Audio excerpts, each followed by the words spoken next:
Jonatas Goforth, Por Meu Espírito, 1859-1936. Certo dia, no ano de 1900, em Changte, no interior da China, passou um correio galopando à doida. Levava um despacho da imperatriz para o governador, ordenando que tomasse medidas para exterminar imediatamente todos os estrangeiros.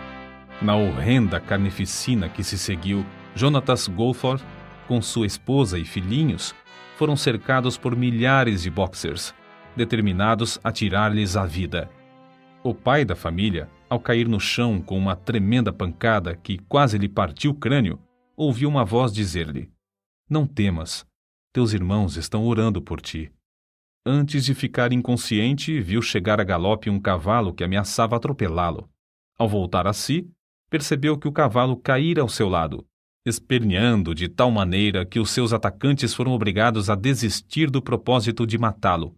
Assim, ele reconheceu que a mão de Deus o guardava maravilhosa e constantemente durante o tempo do morticínio dos boxers, no qual centenas de crentes foram mortos. Jonatas Goforth e sua família foram salvos de inumeráveis situações angustiosas entre o povo amotinado, até que, por fim, 20 dias depois, chegaram ao litoral do país. Rosalind e Jonatas Goforth tinham as suas vidas escondidas com Cristo em Deus. Eis como viviam nas suas próprias palavras. Não é somente tolice aceitar para nós mesmos a glória que pertence a Deus, mas é grave pecado, porque o Senhor diz: "A minha glória a outrem não darei." Quando ainda jovem, Jonatas Goforth adotou as palavras de Zacarias, capítulo 4, versículo 6, como lema da sua vida: "Não por força nem por violência, mas pelo meu espírito, diz o Senhor dos Exércitos." Alguém que o conhecia intimamente escreveu: "Antes de tudo, Jonatas Goforth era um ganhador de almas. Foi por essa razão que se tornou missionário no estrangeiro. Não havia outro interesse, outra atividade, outro ministério que o atraísse. Com o fogo do amor de Deus no coração, ele manifestava um entusiasmo irresistível e uma energia incansável. Nada podia impedir seus esforços dinâmicos na obra, para a qual Deus o chamara. Era assim tanto aos 77 anos como quando tinha 57. Com a perda da vista durante os últimos 3 anos da sua vida, não diminuíram seus esforços. Parece até que aumentaram. Revela-se, nas suas próprias palavras, como foram lançados os alicerces da sua vida constantemente esforçada no serviço do Senhor. Minha mãe, quando eu e meus irmãos éramos ainda crianças, com desvelo incessante, nos ensinava as Escrituras e orava conosco. Uma coisa que teve grande influência sobre a minha vida foi o fato de minha mãe me pedir que lesse os salmos para ela em voz alta. Tinha apenas 5 anos quando comecei a fazer esse exercício e achei a leitura fácil. Com a continuação, adquiri o costume de decorar as Escrituras, coisa que continuei a fazer com grande proveito.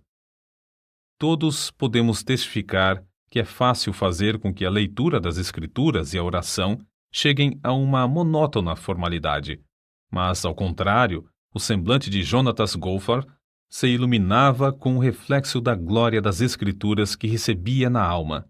Depois da sua morte, uma criada católica romana declarou: "Quando o Sr. Goforth se hospedava na casa onde trabalho, eu mirava seu rosto e dizia a mim mesma: o rosto de Deus pode ser assim." Acerca da conversão de seu pai, Jonatas escreveu: "No tempo da minha conversão, morava com meu irmão Guilherme. Certa vez, nossos pais nos visitaram, passando conosco mais ou menos um mês.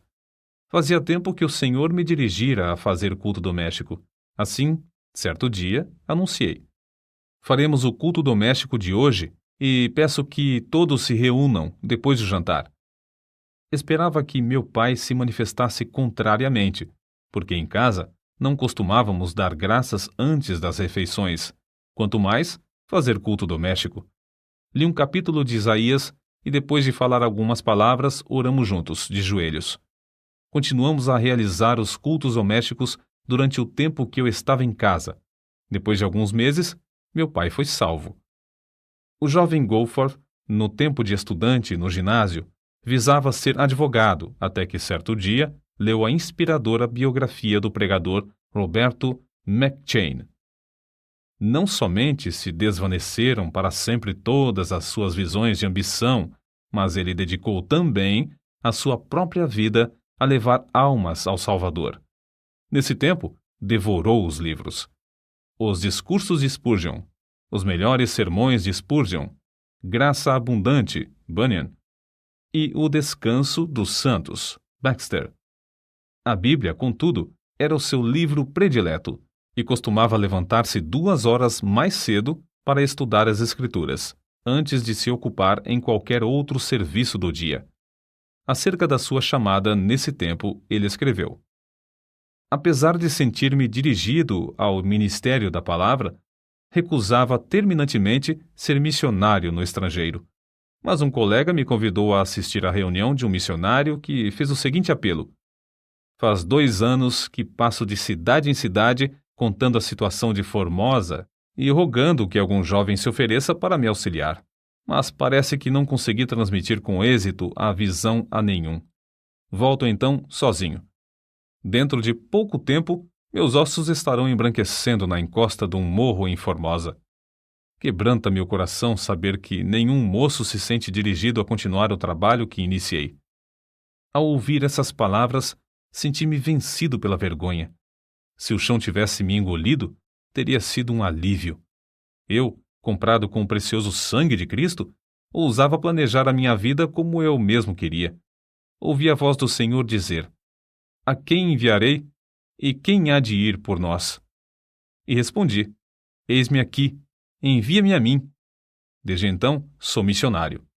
Lia avidamente tudo o que podia achar acerca de missões no estrangeiro e me esforçava por transmitir aos outros a visão que eu alcançara, a visão dos milhões da terra sem oportunidade de ouvir um pregador.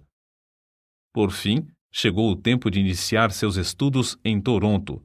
O primeiro domingo, ele o passou trabalhando entre os prisioneiros da prisão Don, um costume que preservou durante todos os anos de estudos nessa cidade. Durante a semana, dedicava muito tempo a andar de casa em casa ganhando almas para Cristo. Quando o diretor do colégio onde estudava perguntou-lhe quantas casas visitara durante os meses de junho a agosto, ele respondeu: 960. Foi nesse tempo dos estudos que Jonatas Goforth se casou com Rosalind Bell Smith.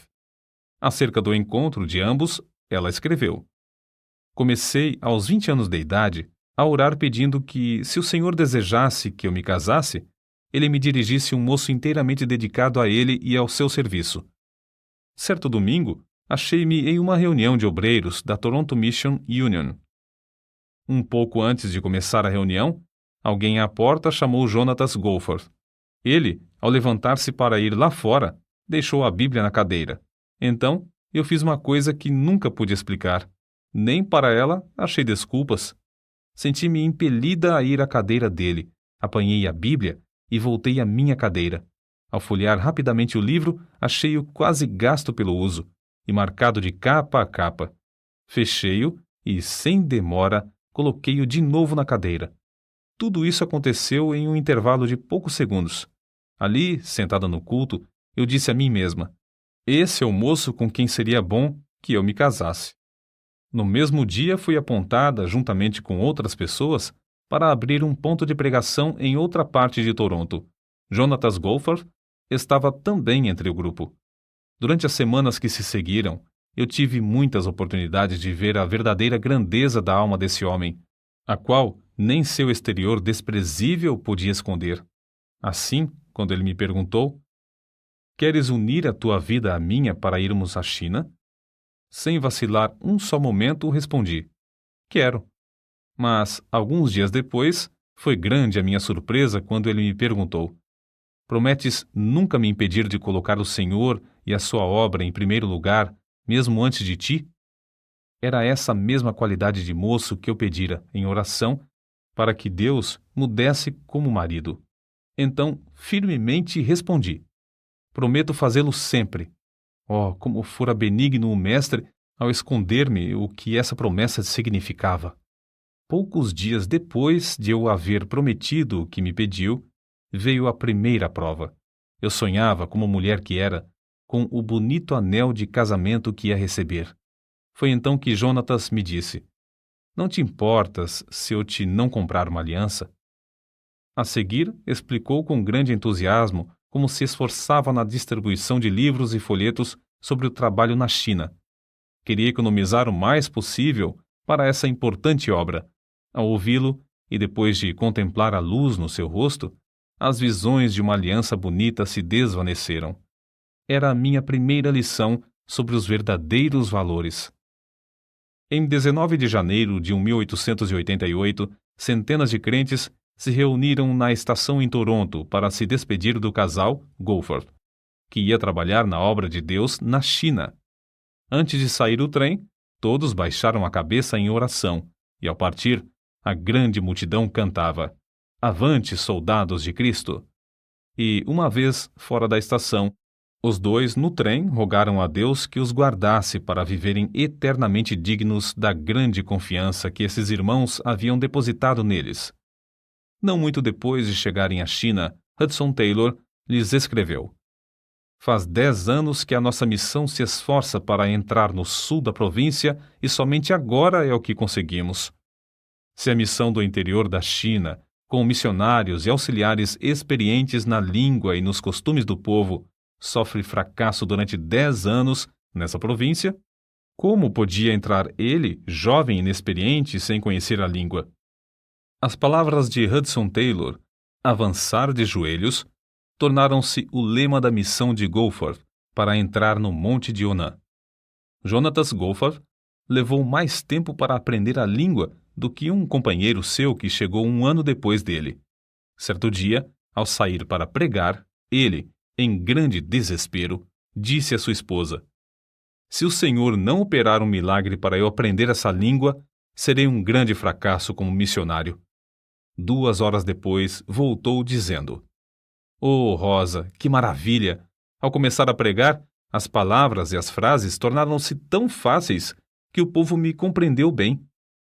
2 meses depois, receberam uma carta dos estudantes no Colégio Knox, em Toronto, contando como, em certo dia e a certa hora, eles se reuniram para orar pelo casal, somente pelos Goforth, e ficaram convencidos de que haviam sido abençoados por Deus, porque sentiram muito a presença e o poder de Deus na oração. Goforth, ao abrir seu diário, descobriu que foi no mesmo dia e hora que Deus lhe deu a habilidade de falar fluentemente. Alguns anos depois, certo patrício seu que falava bem o chinês disse-lhe acerca do seu estilo de falar: "Compreende-se a fala do Senhor sobre uma área maior do que de qualquer outra pessoa que conheço." O missionário veterano assim aconselhou a Goforth: "Os chineses têm tantos preconceitos contra o nome de Jesus que você deve esforçar-se para demolir os deuses falsos e só depois mencionar o nome de Jesus, se houver oportunidade." Ao contar isso à sua esposa, Goforth exclamou indignado: "Nunca, nunca, nunca!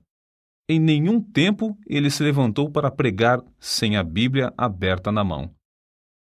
Quando, alguns anos depois, os missionários novatos lhe perguntaram o segredo do fruto extraordinário do seu ministério, ele respondeu: "Deixo Deus falar às almas dos ouvintes por intermédio da sua própria palavra.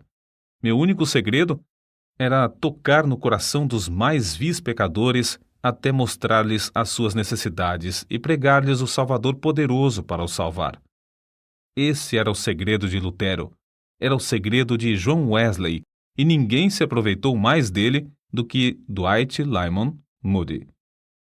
Para manejar a espada do Espírito com grande execução, Goforth a afiava, estudando-a diariamente, sem falhar. Em vez de falar contra os ídolos, ele exaltava Cristo crucificado. Isso atraía os pecadores a deixarem as suas vaidades. Em 1896, ele escreveu: "Depois de chegar a Chanté, há 5 meses, o poder do Espírito Santo se manifesta quase diariamente para nos alegrar. Durante esses meses, um total de mais de 25.000 homens e mulheres nos visitaram em casa, e todos ouviram a pregação do Evangelho.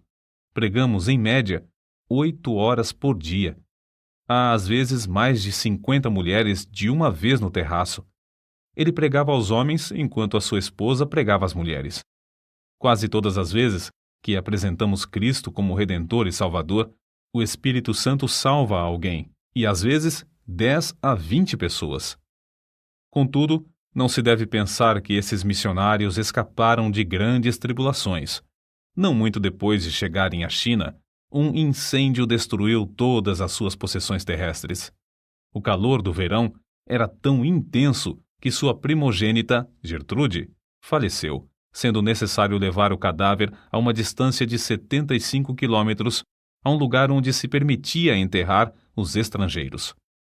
Quando faleceu outro filhinho, Donald, foi necessário fazer de novo a mesma longa viagem com os restos mortais. Depois de passarem 12 anos na China, as águas de uma enchente subiram à altura de 2 metros dentro da casa e eles novamente perderam tudo quanto tinham. No ano 1900, logo após outra filha, Florença, morrer de meningite, veio a insurreição dos Boxers, acerca da qual já nos referimos. No levante dos Boxers, muitas centenas de missionários e crentes foram brutalmente mortos. Só a mão de Deus os guiou e os sustentou na fuga de Shanté, já que foi preciso enfrentar uma viagem de 1.500 quilômetros, em tempo de intenso calor e de doença, em um dos 4 filhos. Inúmeras vezes foram cercados pelas multidões que clamavam: "Matai-os! Matai-os!" Uma vez, a multidão enfurecida arremessou pedras tão grandes que quebraram a espinha dos cavalos que puxavam a carroça, mas todas as pessoas do grupo escaparam. Goforth levou vários golpes de espada, um dos quais atingiu o osso do braço esquerdo, quando o ergueu para defender a cabeça. Apesar de o grosso capacete que tinha na cabeça ficar quase inteiramente cortado em pedaços, ele conseguiu manter-se em pé, até que recebeu um golpe que, por pouco, não lhe partiu o crânio. Mas Deus não permitiu que a mão dos homens os destruíssem, porque ainda tinha uma grande obra para fazer na China por intermédio desses servos. Assim, sem poder cuidar das feridas e com as roupas ensanguentadas, o grupo enfrentava as multidões furiosas, dia após dia, até alcançar Xangai. De lá, a família embarcou em um navio para o Canadá. Logo que diminuiu o perigo na China, os nossos incansáveis heróis estavam novamente ocupados no trabalho em Shanté. A região foi dividida em 3. A parte que caiu, em sorte, a Goforth, foi o vasto território ao norte da cidade, com inúmeras vilas e povoados.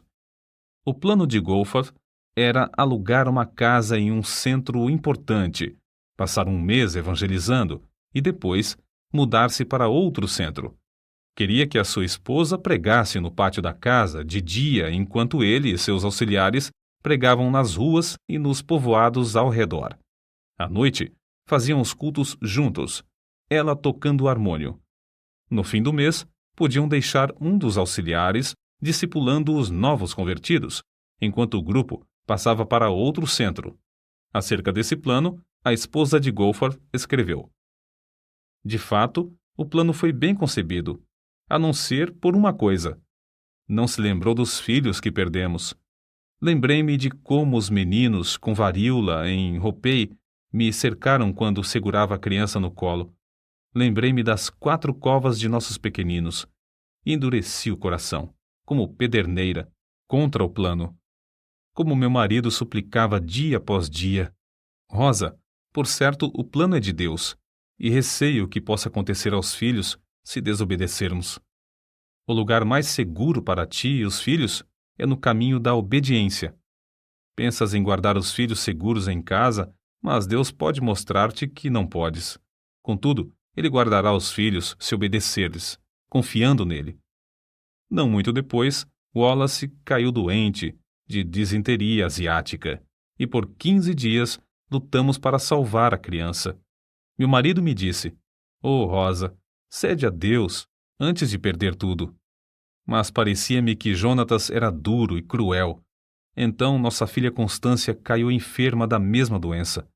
Deus revelou-se a mim como um pai em quem eu podia confiar para conservar os meus filhos. Baixei a cabeça e disse: Ó Deus, é tarde demais para a constância, mas confio em ti. Guarda os meus filhos.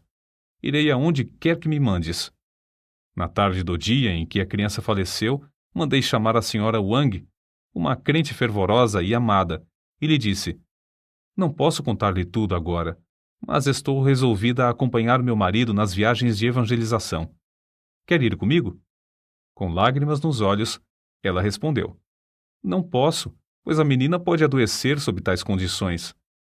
Não querendo insistir, pedi que ela orasse e me respondesse depois. No dia seguinte, ela voltou com os olhos cheios de lágrimas e, com um sorriso, disse: Irei com vocês. Grifo do autor. É coisa notável que não tenha falecido mais nenhum filho dos Goforth na China, apesar dos muitos anos que passaram na vida nômade de evangelização.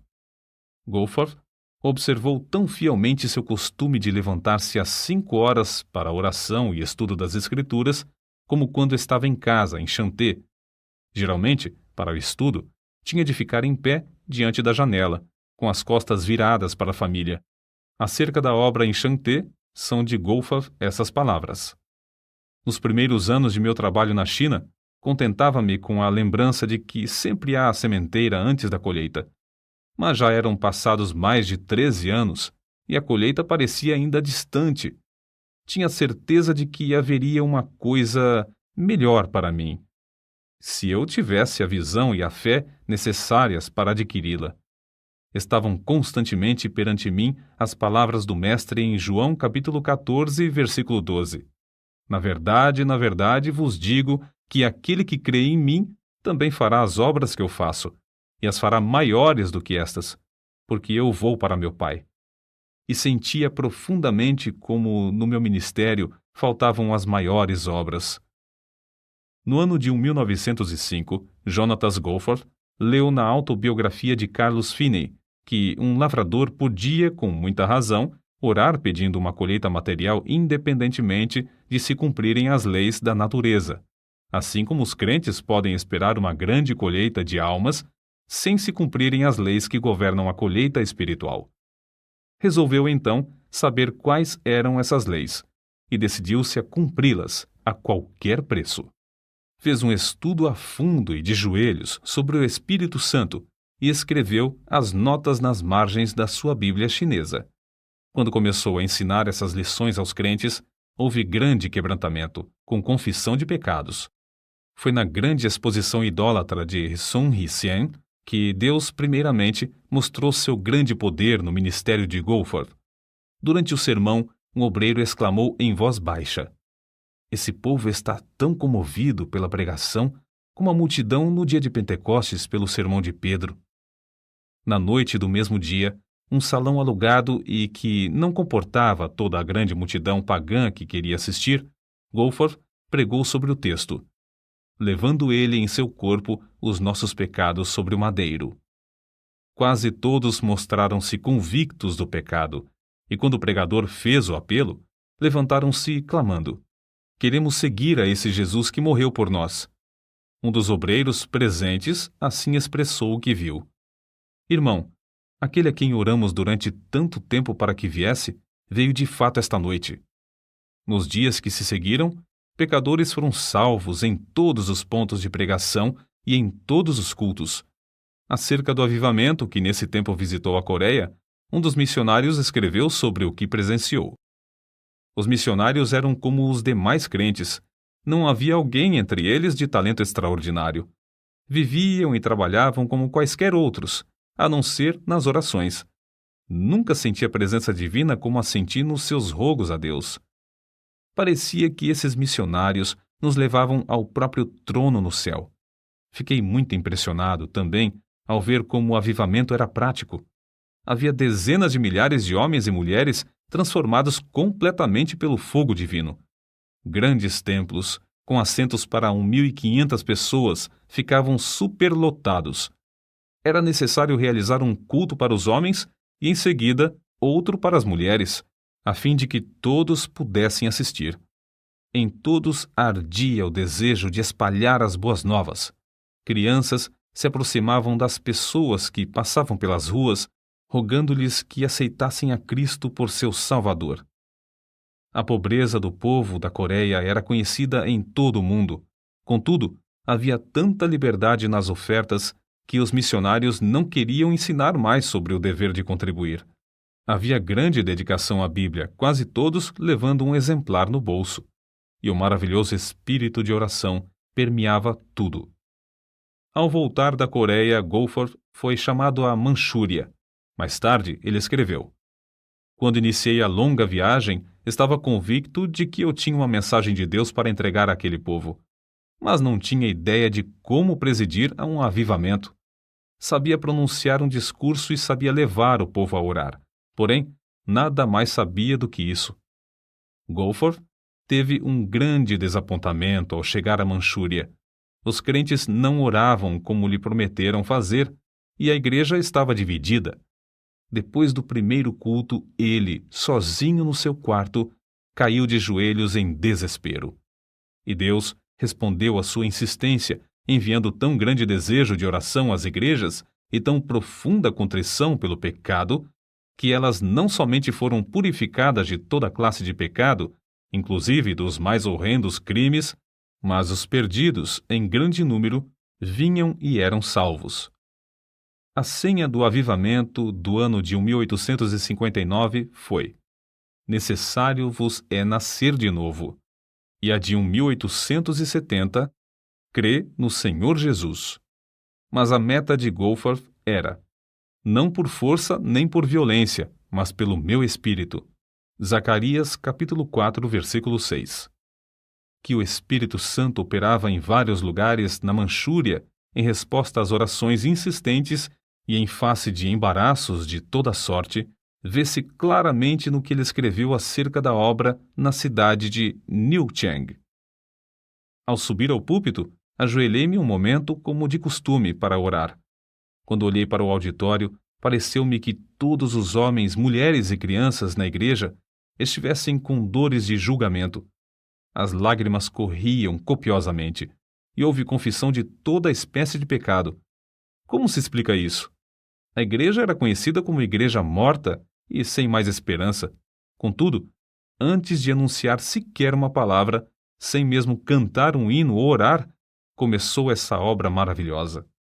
Não há outra explicação. Foi o Espírito de Deus que operou em resposta às orações das igrejas de Mukden, Liaoyang e de outros lugares na Manchúria, as quais haviam experimentado a mesma qualidade de avivamento e foram induzidas a interceder por sua pobre e necessitada igreja irmã.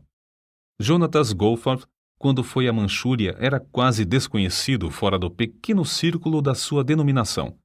Depois de algumas semanas, quando voltou, os olhos dos crentes de todo o mundo estavam fitos nele. Contudo, permaneceu o mesmo humilde servo de Deus, reconhecendo que a obra não era dele, mas do Espírito de Deus. Shanxi é conhecida como a província dos mártires. Certo chinês, douto, contou a Goforth como presenciara nessa província, durante a insurreição dos Boxers, em 1900, de uma só vez a morte de 59 missionários. Todos eles encararam o carrasco com a maior calma. Uma mocinha de cabelos louros perguntou ao governador: "Por que devemos morrer? Os nossos médicos não vieram de países remotos para dar suas vidas para servir ao seu povo? Muitos doentes sem esperança não foram curados? Diversos cegos não receberam a vista? É por causa do bem que fizemos que devemos morrer?" O governador baixou a cabeça e não respondeu. Mas um soldado pegou a mocinha pelos cabelos e, com um só golpe, decepou-lhe a cabeça. Um após outro foram mortos. Todos morreram com um sorriso de paz. Esse mesmo chinês contou como viu, entre eles, uma senhora falando alegremente ao filhinho. Com um só golpe, ela foi prostrada, mas a criança continuou a segurar-lhe a mão. Logo a seguir, outro golpe, e um pequeno cadáver jazia ao lado do cadáver da mãe. Foi a essa mesma província dos mártires que Deus enviou seus servos, os Goforth, 8 anos depois, e onde Jonatas presenciou o seguinte.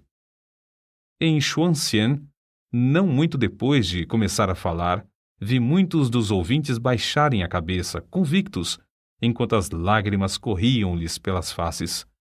Depois do discurso, todos os que experimentaram orar estavam quebrantados. O avivamento, que começou assim, continuou durante 4 dias. Houve confissão de toda a qualidade de pecados.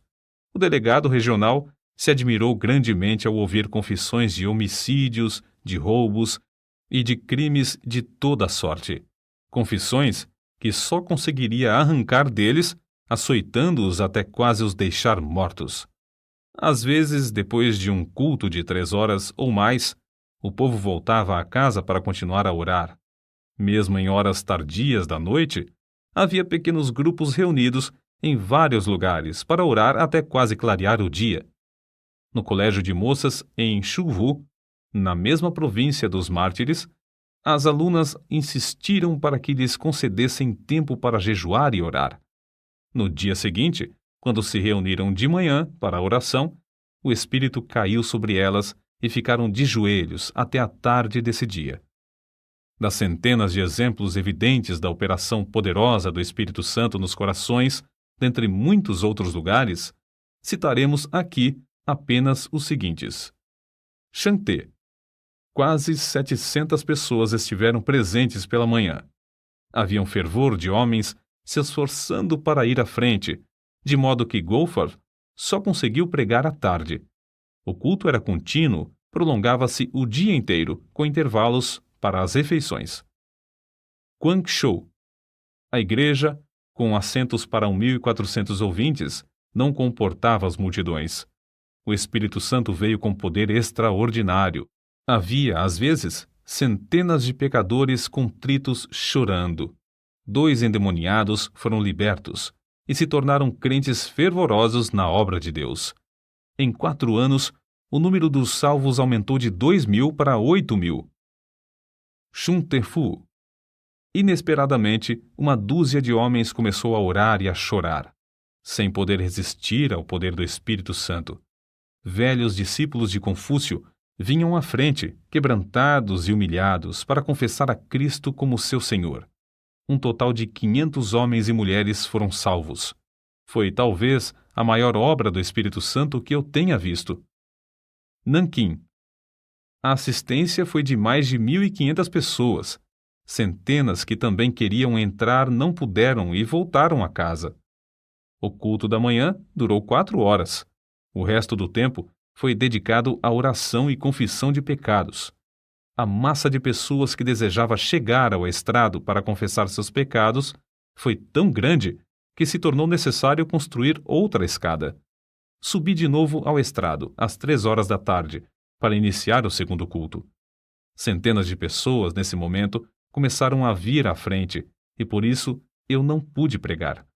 Às 9 horas da noite, 6 horas depois de iniciar o culto, fui obrigado a me retirar e embarcar para Pequim, onde os crentes me esperavam para outra série de cultos. Shantung. O avivamento foi tão grande que cerca de 3.000 membros foram acrescentados à igreja em 3 anos. Acerca dos cultos entre os soldados do general Feng, a esposa de Goforth escreveu: Desde o início sentimos a presença de Deus. 2 vezes, todos os dias, Goforth tinha auditórios de cerca de 2.000 pessoas, principalmente oficiais, que se mostravam grandemente interessados. A 3 cultos, às esposas foi permitido assistirem, e Deus me deu poder para falar-lhes. Quase todas declararam-se prontas a seguir a Cristo. O general Feng, ao experimentar orar, ficou quebrantado. A seguir, outros oficiais, um após outro, começaram a clamar a Deus entre soluços e lágrimas. Assim continuou a obra, ano após ano, geralmente com 3 cultos por dia, apesar de grandes obstáculos. No período da seca de 1920, 30 a 40 milhões dos habitantes ao redor encararam a morte pela fome. Em 1924, Goforth escreveu à sua esposa, forçada por doença a voltar ao Canadá. Completo hoje 65 anos. Oh, como cobiço, mais que qualquer avarento cobiça o ouro, 20 anos ainda para ganhar almas. Depois de completar 68 anos de idade e sua esposa 62, idades em que a maioria dos homens se afasta do serviço ativo, os dois foram enviados para um campo inteiramente novo na Manchúria. Dessa vez, um campo distante, vasto e frio, que se estende até as fronteiras da Rússia e da Mongólia. Acerca da sua partida, Goforth escreveu: certo dia, em fevereiro de 1926, minha esposa estava deitada esperando a chegada da assistência para levá-la ao Hospital Geral de Toronto. De repente, a campainha da porta e a do telefone tocaram simultaneamente. Pelo telefone, foram avisados de que não haveria lugar no hospital antes de 3 dias. Na porta, recebemos um cabograma do general Feng, da China, rogando que eu fosse sem demora. Nesse momento, eu disse à minha esposa: que farei? Não posso deixar-te. Todos pensávamos que ela não viveria muitos meses mais. Minha esposa, depois de orar, disse: vou contigo. Os membros da junta estavam reunidos na ocasião. Apresentei-lhes o cabograma do general Feng e concordaram que eu fosse. Mas quando os informaram de que minha esposa queria acompanhar-me, mostraram-se horrorizados, respondendo que ela morreria no caminho. Então eu lhes disse: os irmãos não conhecem essa mulher como eu. Quando ela diz que vai, ela vai. Assim, concordaram em que ela fosse. Durante muito tempo, avisados pelo cônsul do novo campo da Manchúria, viviam com as malas arrumadas a fim de partirem imediatamente no caso de haver um segundo levante dos Boxers, como todos esperavam. Contudo, desde o início, Deus honrou o serviço desses servos, conforme se lê no que ele escreveu na avançada idade de 70 anos. Realizavam-se 3 horas de pregação de manhã pelo grupo de missionários e 4 horas à tarde. Desde o primeiro dia, houve conversões. Às vezes, 12 em um só dia. Grande foi o nosso gozo ao vermos cerca de 200 pessoas aceitarem a Cristo durante o mês de maio. Havia muito tempo que diversos amigos insistiam em que ele escrevesse a história de como o Espírito Santo operava no seu ministério. Em tempo de intenso frio, viu-se obrigado a extrair os dentes. Durante 4 longos meses, sofreu dores cruciantes nos maxilares, a ponto de não poder pregar. Foi nessa época que seu filho menor chegou do Canadá. Goforth, então, conseguiu ditar a matéria para o filho datilografar. Dessa forma, foi impresso o livro Por Meu Espírito, obra de grande circulação e influência. Após 4 anos de serviço, foi-lhe necessário voltar ao Canadá por causa da vista de sua esposa. Foi durante esse tempo que Goforth também começou a perder a vista. Enquanto convalescia das operações mal sucedidas para restaurar-lhe a visão de um olho, ele relatou uma por uma as histórias da obra na China, histórias que a sua enfermeira estenografou e que, agora, completam o famoso livro intitulado Vidas Milagrosas da China. Em 1931, Goforth e sua esposa, ela com 67 anos e ele com 72, com os corações ardendo pelo desejo de ganhar almas, voltaram mais uma vez à obra na Manchúria. 472 convertidos foram batizados em 1932. Um dia, Goforth voltou de uma viagem evangelística e entrou em casa às apalpadelas. Depois de ficar um momento ao lado da sua esposa, ele lhe disse em voz baixa: receio que a retina do olho esquerdo tenha saído do lugar. E assim tinha acontecido. A perda completa da visão era para ele uma tristeza, uma tragédia, sentida por todos. Ao mesmo tempo, chegou-lhes uma carta informando-os de uma redução tão grande no que recebiam para o sustento dos missionários e nas despesas das viagens evangelísticas, que parecia impossível continuar a obra. Foi a maior crise de toda a vida de Jonatas Goforth. Contudo, sem vacilar, olhou para Deus. A própria cegueira parecia mais uma bênção do que uma aflição. Os crentes mostravam-se mais ligados a ele do que antes. Vencendo o desânimo inevitável dos que perdem a vista, não cessou de pregar com a Bíblia que amava, aberta nas mãos. No ano de 1933, 778 convertidos foram batizados. Por fim, os Goforth cederam ao apelo dos crentes do Canadá a que retornassem à terra natal para animar as igrejas no envio de mais missionários. Durante os preparativos para a viagem, souberam que 966 convertidos foram batizados naquele ano, o 1934. O culto de despedida foi um dos mais comoventes em toda a história da obra missionária. O obreiro tão amado pelos crentes, agora, por causa da cegueira, não podia ver como tinham enfeitado o templo, mas eles bondosamente e com prazer lhe descreveram tudo acerca das muitas e lindas bandeiras de seda e veludo que cobriam inteiramente as 4 paredes do templo. Os pregadores que falaram o fizeram chorando. Um deles disse: "Agora Elias está para sair de nosso meio, e cada um de nós deve tornar-se um Eliseu." Na hora da despedida, havia uma multidão de crentes chorando na plataforma da estação. Goforth, sentado diante da janela do trem, com o rosto virado para aqueles crentes que tanto amava, mas não podia ver, continuava a fazer-lhes sinais com a cabeça, de vez em quando levantando os olhos para cima, indicando assim a bendita esperança de uma reunião no céu. Quando o trem partiu, os crentes, com os olhos cheios de lágrimas, tentaram acompanhá-lo, correndo paralelamente, a fim de conseguirem olhar mais uma vez para o rosto desses queridos missionários. Durante 18 meses, Goforth pregou a grandes auditórios no Canadá e nos Estados Unidos. Dia após dia, esse veterano estava em pé diante desses auditórios, com a sua amada Bíblia aberta nas mãos. Abria o livro aproximadamente na página que desejava e citava as passagens de cor durante o sermão. Isso ele fazia com tanta prática, tendo os olhos abertos, que era difícil crer que as não lia como outrora. O ponto principal de suas mensagens descobre-se nas palavras que lhe disse certo dia a sua esposa: "Querida, acabo de fazer um cálculo mental que prova com certeza qual o resultado de dar ao Evangelho a oportunidade de operar.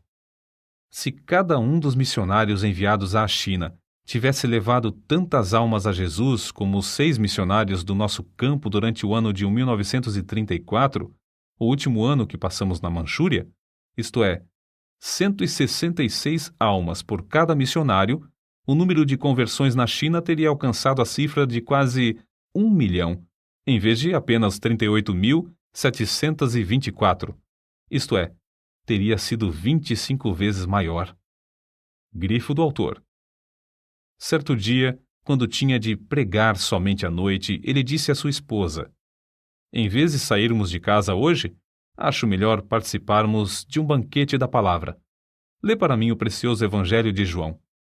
Ela leu 16 capítulos desse livro. Percebia-se que era um verdadeiro banquete para ele, pela atenção que prestava à leitura de certas passagens. Antes de falecer, tinha lido a Bíblia de capa a capa mais de 73 vezes.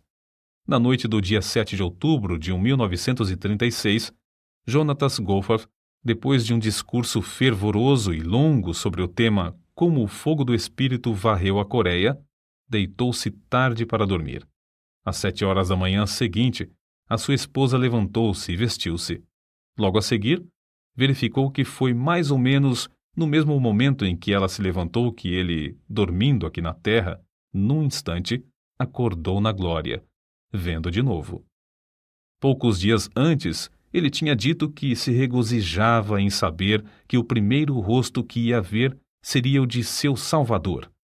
5 anos e meio depois de Jonatas Goforth haver dormido no Senhor, Rosalind Goforth reuniu-se ao seu amado marido e companheiro de lutas. As últimas palavras que pronunciou foram estas: "O rei me chama, estou pronta." Dela também pode-se dizer, como foi dito a respeito dele, entregava-se à oração e ao estudo da palavra para saber a vontade de Deus. Foi esse amor pela leitura da Bíblia e a ininterrupta comunhão com Deus que lhe deram o poder de comover auditórios e convencê-los do pecado e da necessidade do arrependimento. Em todas as ocasiões, ele dominava sua própria pessoa e confiava inteiramente no poder do Espírito Santo para descobrir as coisas de Jesus aos ouvintes. Que o mesmo brado de guerra seja sempre nosso, não por força, nem por violência, mas pelo meu Espírito. Mas recebereis poder ao descer sobre vós o Espírito Santo.